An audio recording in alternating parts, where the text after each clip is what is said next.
बड़ी महंगी पड़ जाती है। और एक ऐसी ही डील केजरीवाल को इतनी महंगी पड़ी कि सत्ता हाथ से चली गई। अब इस डील पर तो खुलासा मैं आगे करूंगा, लेकिन आज की ताज़ा खबर पर पहले बात कर लें।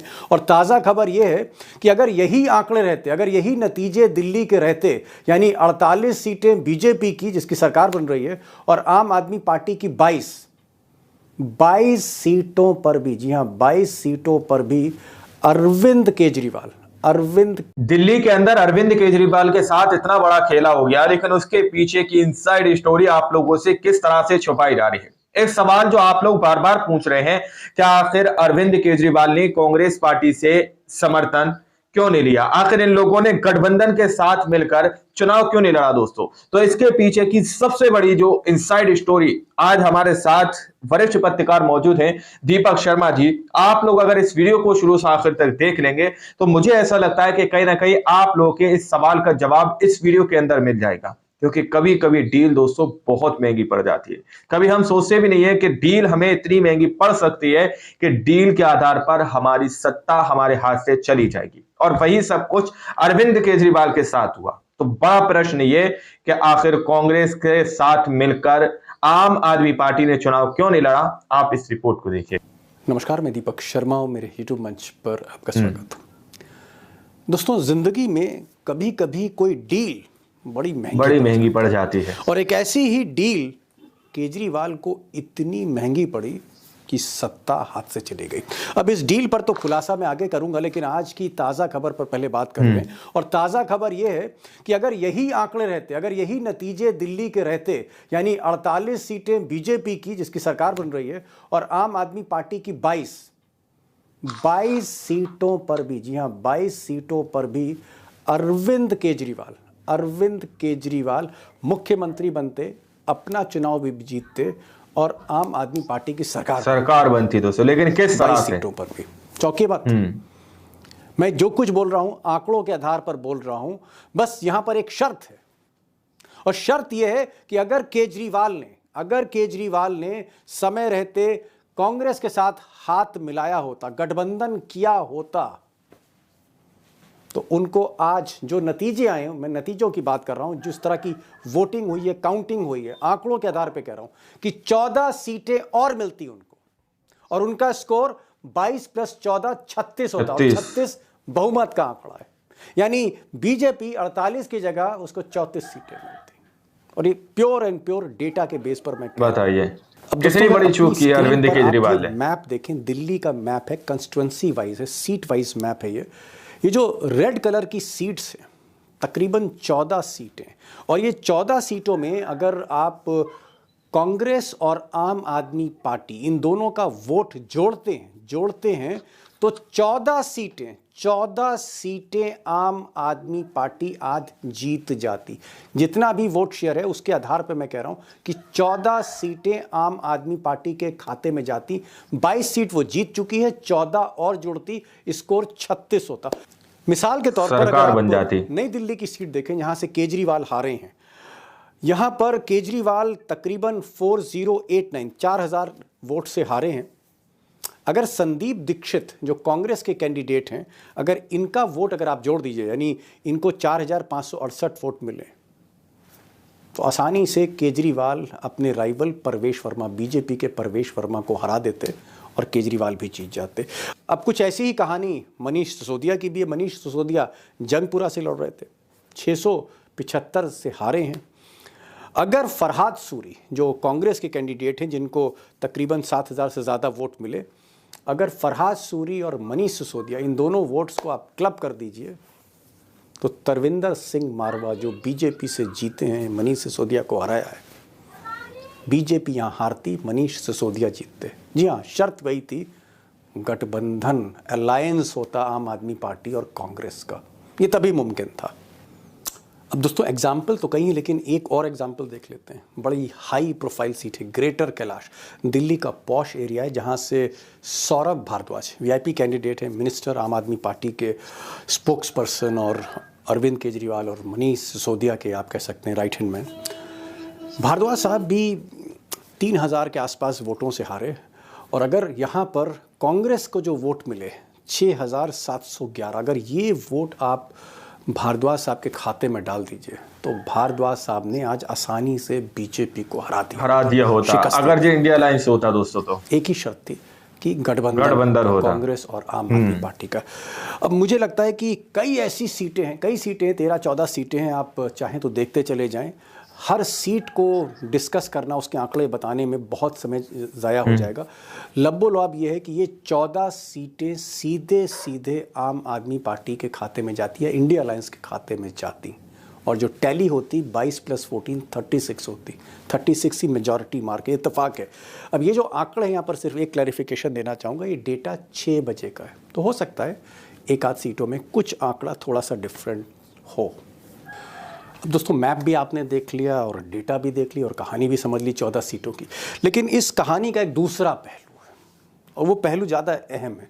और वो पहलू ये है, या यूँ कहें सच्चाई ये है कि एक समय था जब राहुल गांधी और मल्लिकार्जुन खड़गे, कांग्रेस चाहती थी कि दिल्ली में समझौता हो जाए, जिस तरह से समझौता आम आदमी पार्टी के साथ लोकसभा में हुआ, उसी तर्ज पर एक समझौता वो दिल्ली में। हालांकि कांग्रेस में एक लॉबी थी, अजय माकन की लॉबी थी, देवेंद्र यादव जो आप कह सकते हैं इस वक्त प्रदेश अध्यक्ष हैं दिल्ली कांग्रेस के, वो एक लॉबी थी जो इंडिपेंडेंट लड़ना चाहती थी। उनको लगता था कि अगर असेंबली हंग होगी, कांग्रेस 3-4-5 सीटें ले आएगी, तो उनके मंत्री बनने के चांसेस थे। लेकिन राहुल गांधी चाहते थे कि नहीं, इंडिया अलायंस को मजबूत रखने के लिए अगर अरविंद केजरीवाल से गठबंधन हो जाए, कांग्रेस को कंप्रोमाइज करना पड़े तो भी चलेगा। 15 सीटें वो मांग रहे थे राहुल गांधी, और ये तब की बात है जब अरविंद केजरीवाल जेल में थे, सितंबर 2024 से पहले की बात है। केजरीवाल भी थोड़ा थोड़ा क्योंकि परेशानी में थे, दिक्कत में थे, तो वो भी सहमत थे, जिस तरह से वो लोकसभा में सहमत हो गए थे। लेकिन इस कहानी में एक पेच है, बात होते होते बिगड़ गई, और वो पेच कह लीजिए या ट्विस्ट ये है कि जहां केजरीवाल ने खुद ही मना कर दिया। अब केजरीवाल ने मना क्यों कर दिया, वो ट्विस्ट क्या था, वही मैं आपको बताने जा रहा हूं। जानकारों के मुताबिक केजरीवाल की जब बेल हुई, सुप्रीम कोर्ट ने उन्हें बेल दी 13 सितंबर 2024 को, तो दरअसल ये बेल, ऐसा लोग कहते हैं, एक डील के तहत दी गई। और डील ये थी कि जिस वक्त आम आदमी पार्टी के जो लॉयर्स हैं, वकील हैं, जब वो बेल के लिए प्रेस करेंगे तो ईडी थोड़ी सी बैकफुट पे रहेगी और डील हो जाएगी, बेल मिल जाएगी। डील क्या थी? डील ये थी, ये मैसेज गया केजरीवाल को, जिसके थ्रू भी डील हुई, आगे कभी बताऊंगा मैं आपको, वो नाम पे लूँगा। ये जो डील हुई, उस डील में एक तरह की शर्त थी, और शर्त ये थी कि केजरीवाल जब बाहर आए तो कहीं ना कहीं कांग्रेस के साथ हाथ ना मिलाएं, यानी अलग चुनाव लड़ें। और अलग चुनाव इसलिए लड़ें क्योंकि बीजेपी का कैलकुलेशन ये था कि कांग्रेस की अगर वोट शेयर 4.26 से बढ़कर 7% होता है, अगर कांग्रेस बढ़ती है, बढ़ने के आसार थे, और हालांकि कांग्रेस 7% तक पहुंची भी, अगर कांग्रेस बढ़ेगी तो आम आदमी पार्टी के वोट काटेगी, और आम आदमी पार्टी के वोट काटेगी तो बीजेपी के लिए रास्ता खोल सकता है। तो बॉटम लाइन ये है कि केजरीवाल को एक तरह का मैसेज दिया गया कि बेल आपकी हो रही है, लेकिन डील ये है कि आप कांग्रेस से हाथ नहीं मिलाएंगे। ये मेन वजह है दोस्तों। अब जाहिर तौर पर जब केजरीवाल साहब को बेल मिली, वो बाहर आए, तो उन्होंने प्रिकॉशन के तहत, सावधानी एहतियात के तहत कांग्रेस से दूरी बनानी शुरू करी। राहुल गांधी से, खड़गे से थोड़ी सी दूरियां बनाई, और दूरियां इतनी बना ली कि उन्होंने ममता बनर्जी और अखिलेश यादव के साथ एक मोर्चा बना लिया, और उन्होंने यहाँ तक कह दिया कि वो अपने साथियों से बात करेंगे, इंडिया अलायंस के साथियों से बात करेंगे कि क्यों ना कांग्रेस को ही इंडिया अलायंस से बाहर कर दिया जाए, कांग्रेस को ही गठबंधन से बाहर कर दिया जाए। और कहने वाले ये भी कहते हैं कि केजरीवाल चाहते थे कि ममता बनर्जी को इंडिया अलायंस की लगाम दे दी जाए। अब कहीं ना कहीं उनके कहने पर अखिलेश यादव भी साथ आ गए। कुछ समय के लिए उद्धव ठाकरे और शरद पवार भी ऐसे लगने लगा कि जैसे वो हिमायत कर रहे हों केजरीवाल के। और ये ऐसा एक मसला था जहां पर राहुल गांधी, मल्लिकार्जुन खड़गे वाकई नाराज हो गए, और जो गठबंधन होना था चुनाव में, वहाँ रायता फैल गया, और रायता ही केजरीवाल फैलाना चाहते थे। आप कह सकते हैं कि जो नोक झोंक थी केजरीवाल में और राहुल गांधी में इस कदर बड़ी कि चुनाव में राहुल गांधी ने फ्रंट खोल दिया केजरीवाल पर। और सबसे बड़ा लिकर का स्कैम दिल्ली में हुआ है और उनके घर की आपने फोटो देख ली। नरेंद्र मोदी जी ने मुझे घर से बाहर निकाल दिया, फेंक दिया उठा के। मैंने चाबी दी, मैंने उनसे कहा भैया लो अपना घर, मुझे नहीं चाहिए, भागो यहां से। और केजरीवाल जी महल में रहते हैं। अब दोस्तों जो हुआ जो बीत गई सो बीत गई।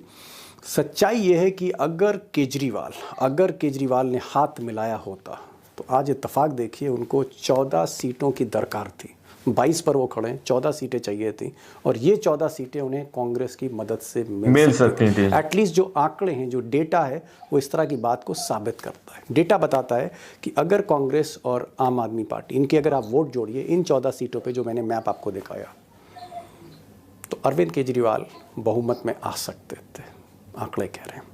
बहरहाल ये आज का शो था और मेरी आखिर में गुजारिश है, अक्सर मैं आपसे गुजारिश करता नहीं हूँ लेकिन मैं गुजारिश कर रहा हूँ कि अगर आपने अभी भी इस चैनल को सब्सक्राइब नहीं किया तो प्लीज़ इस चैनल को सब्सक्राइब करिए और अपने कमेंट्स ज़रूर लिखा करिए। मैं कोशिश करता हूँ कमेंट्स पढ़ने की। अगर कोई स्टोरी आइडिया हो आपके जहन में आता हो वो भी ज़रूर लिखें और प्रतिक्रिया मैं ज़रूर जानना चाहूँगा आपकी वीडियोज़ पर। अगर कोई इम्प्रूवमेंट, कुछ सुधार की गुंजाइश हो तो वो भी आप मुझे बताएं। बहरहाल फिर मिलते हैं एक अगले वीडियो के साथ। बहुत बहुत शुक्रिया इस वीडियो को देखने का। Thank you. दोस्तों, आप लोगों ने इस वीडियो को शुरू से आखिर तक देखा।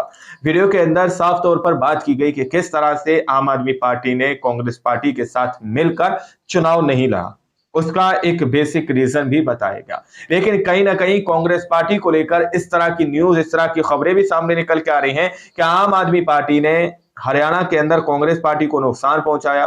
कांग्रेस पार्टी के सामने आम आदमी पार्टी उतरी, जिसकी वजह से कहीं ना कहीं कांग्रेस पार्टी ने भी आम आदमी पार्टी को दिल्ली के अंदर बड़ी शिकस्त दिलाई, बड़ी हार दिलाई है। लेकिन उसकी एक बड़ी वजह दोस्तों ये भी सामने निकल कर आ रही है, जिस तरह से दीपक शर्मा जी ने इस वीडियो के अंदर बताया कि यहां पर जब केजरीवाल की जब जमानत हो रही थी तो उनसे ये डील की गई थी कि आने वाले विधानसभा चुनाव के अंदर आप कांग्रेस से किसी भी तरह से गठबंधन नहीं करेंगे, कांग्रेस पार्टी के साथ मिलकर आप दिल्ली के अंदर चुनाव नहीं लड़ेंगे और ईडी बैक फुट पर रहेगी और आपको आसानी से बेल मिल जाएगी। कहीं ना कहीं ये एक बड़ी बात सामने निकल के आ रही है कि अरविंद केजरीवाल ने वहां पर डील की थी और इसी की एक बड़ी वजह यह है कि अरविंद केजरीवाल कांग्रेस के साथ मिलकर दिल्ली के अंदर चुनाव नहीं लड़ पाए और उनके हाथ से उनकी सत्ता भी निकल गई। दोस्तों, मुझे ऐसा लगता है कि जो सवाल आप लोग बार बार कमेंट में हमसे पूछ रहे थे कि आखिर क्यों गठबंधन क्यों नहीं हुआ दिल्ली के अंदर, क्यों अरविंद केजरीवाल अकेले दम पर लड़ने के लिए मैदान में उतरे और बुरी तरह से उनकी शिकस्त हो गई।